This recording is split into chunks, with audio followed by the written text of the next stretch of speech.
All right, this is going to go over the even problems on the systems applications practice. Now, your instructions on this paper say that, number one, you want to read the problem, define your variables, and solve using any method. Okay? So we need to start with that. Defining your variables means you're going to have to choose what are the things you're looking for, and you're going to put x equals or y equals to figure that out. So first off, when I'm looking, it says Marla is thinking of two numbers. 6 times the larger number plus 3 times the smaller is negative 30. The larger number is 4 less than the smaller. Okay, it seems like a whole lot of things going on, but let's break it down bit by bit.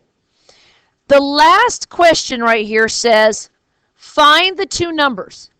Well, the only way we can identify the difference between the numbers is we have a smaller one and a larger one. So I'm going to have x equals, and this is defining your variables. Write this down on number 2. X equals the smaller number.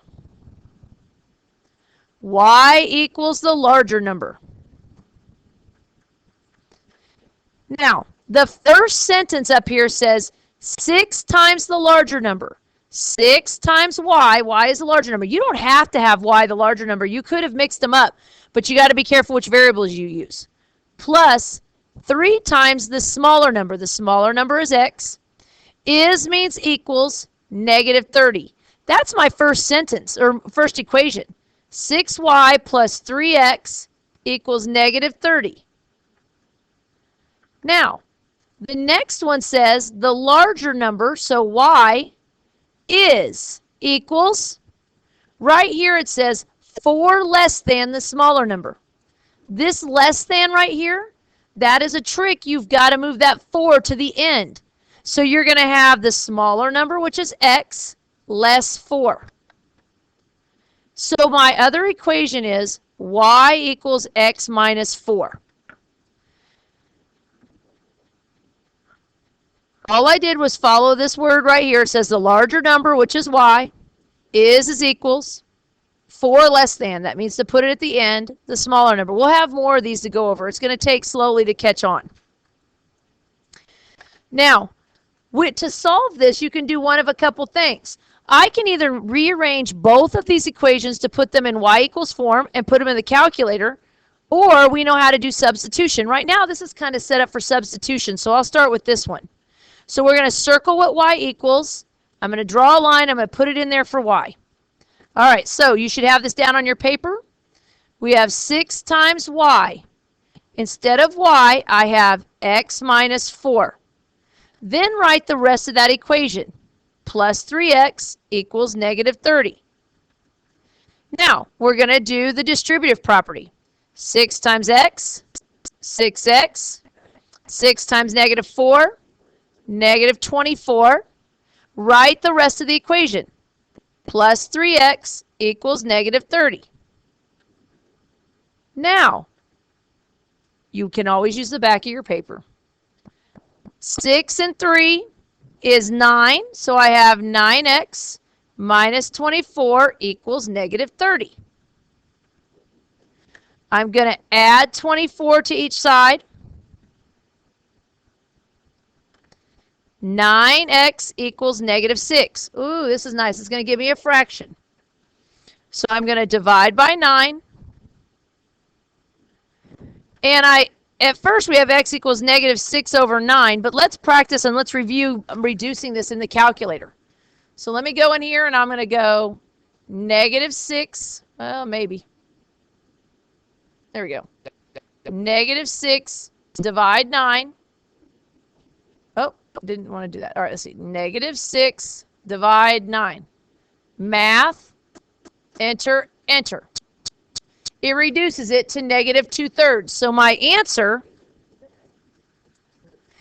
I'm just reminding people on reducing with the calculator. X equals negative 2/3. Now, x is my smaller number, so I have negative 2/3 up here. I need to find y. I'm going to bring this other equation over here, y equals x minus 4. Well, I know that x equals negative 2/3. So you're going to take this and put it in here for x. And I have y equals negative 2/3 minus 4. And I don't know why these keep switching around, because after we do this, you can put it in the calculator and find out, but it's y equals negative 4 2/3. And really, it says it's supposed to be the larger number, but that's really the smaller number. I'm not quite sure why they do it backwards, but with smaller and larger. But when you substitute it in, these are your two numbers. Let's look at number 4. Right here. On number 4, it says Patty and Rachel are sisters. Patty's age plus Rachel's age is 8. In addition, 4 times Patty's age plus 2 times Rachel's is 20. Okay, how old is each sister? I'm going to make P equal Patty's age.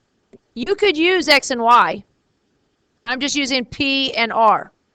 R equals Rachel's age. Oops, Rachel's age. Okay, first it says Patty's age plus Rachel's age is 8. Then it says 4 times Patty's age. Okay, so 4 times Patty's age plus 2 times Rachel's age is 20. Now, what stinks about this is that neither one of them are set up to x equals y, or, for y equals to put it in the calculator, or one of them is with a letter by itself. We have to make that happen. What I mean by that is we can take Patty plus Rachel equals 8. Let's solve for Rachel. I'm going to subtract Patty from each side. R equals 8 minus P. Now, I can take what R equals and substitute it in here for R. So sometimes you're going to have to rearrange stuff to fit, to be able to solve your equation. So I get 4P plus 2 times 8 minus P equals 20. Okay, well now let's solve for P. The 4P comes down. 2 times 8 is 16. 2 times negative P is negative 2P equals 20. This is simple solving your equations. Put the P's together. 4 minus 2 is 2P plus 16 is 20. Subtract 16 from each side. 2P equals 4. Divide by 2. How old is Patty? Patty is 2. No, because see, look, it said Patty plus Rachel is 8. So they both have to be younger than 8. It could have been 4 and 4. It could have been 1 and 7. Now I've got Patty plus Rachel equals 8. So if Patty is 2, how old is Rachel? Rachel is 6.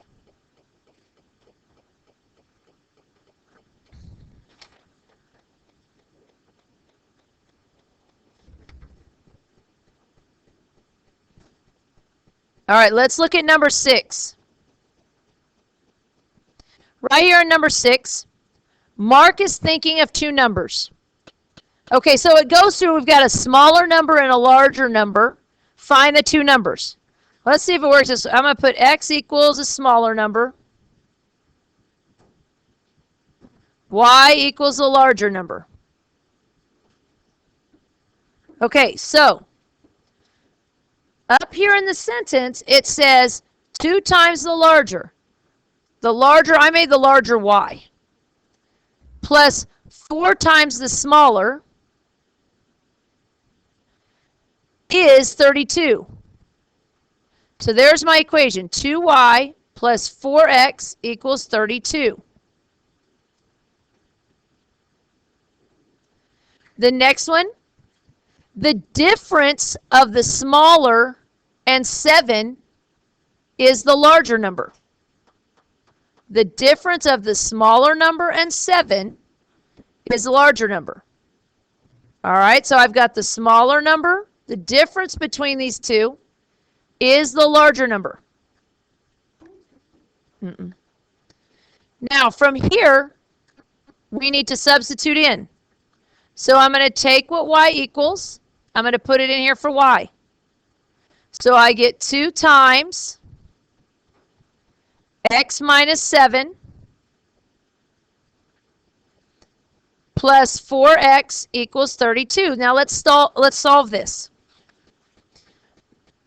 Solving equations, do the distributive property. I get 2x minus 14. Then write the rest of the equation. Plus 4x equals 32. From here, put your x's together.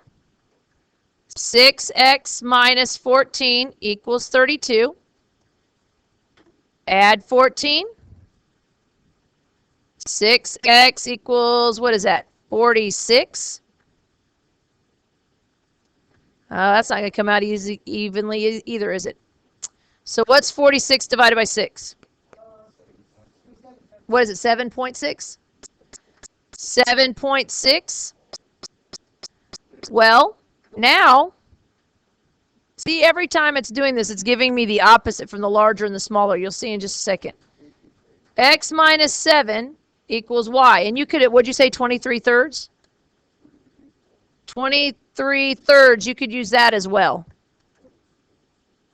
All right, so I'm going to say x, which is, I'm going to use 7.6 minus 7. Whoa, that's not a 7. Try again. Minus 7 equals y. Then I get 0.6 equals y. See, this is what I don't understand. The way I defined it, the larger and the smaller are backwards. But basically, my two numbers are 7.6 and 0.6. Because the difference between the two has to be 7.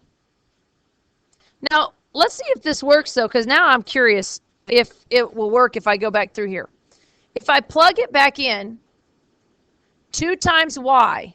All right, so let's see. 2 times y I found to be 0.6 plus 4 times x, 7.6. Enter. It's supposed to be 32. It's 31, and it could be a rounding error. Let me see. 46 divided by 6. Oh, yeah, because it's not exactly... So it probably would have been better to use it as a fraction. But either way, I mean, this is close enough, but using it as a fraction would come up with the more exact number. All right, let's look at number 8. Number 8, you need to star and highlight. You're going to see these on your tests, on your end of course exam test, because it talks about perimeter. It says the length of a rectangle is 4 more than its width. The perimeter is 100. Find the length and width. So what they're going to do with your equations, they're going to have L equal the length and W equal the width.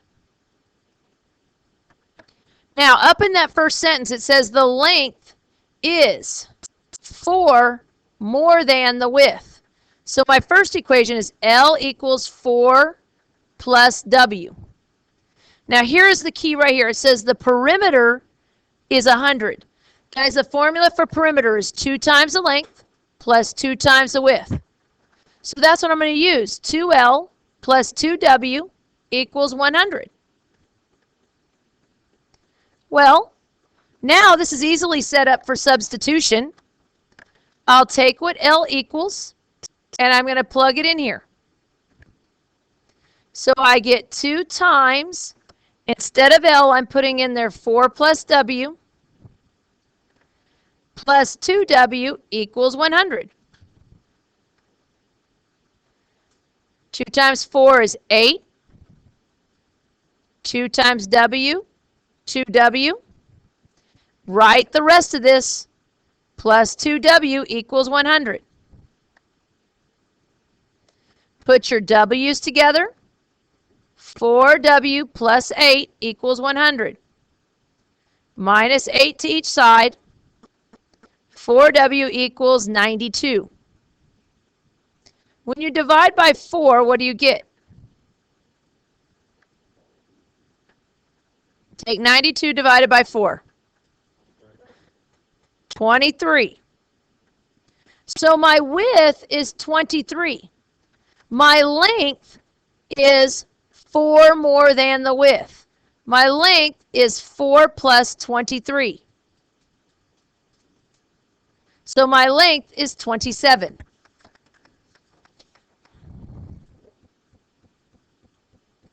Number 10, go and define your variables on number 10 and try and write the equation. Don't solve it. I just want you to write it.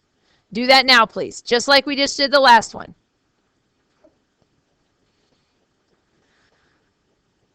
So in this problem, it says the length of the rectangle is 3 times the width, and the perimeter is 40. Find the length and width. L is length. W is width. It says the length equals 3 times the width. That's your first equation. Then it says the perimeter is 40. 2L plus 2W equals 40. Well, L is 3W. So I'm going to take 3W, plug it in here for L. So I have 2 times 3W plus 2W equals 40. 3 times 2 is 6. 6W plus 2W. Then I get 8W equals 40. What does 40 equal? Yeah, W equals 5. So the width is 5. Now the length is 3 times the width. And if the width is 5, 3 times 5 is 15.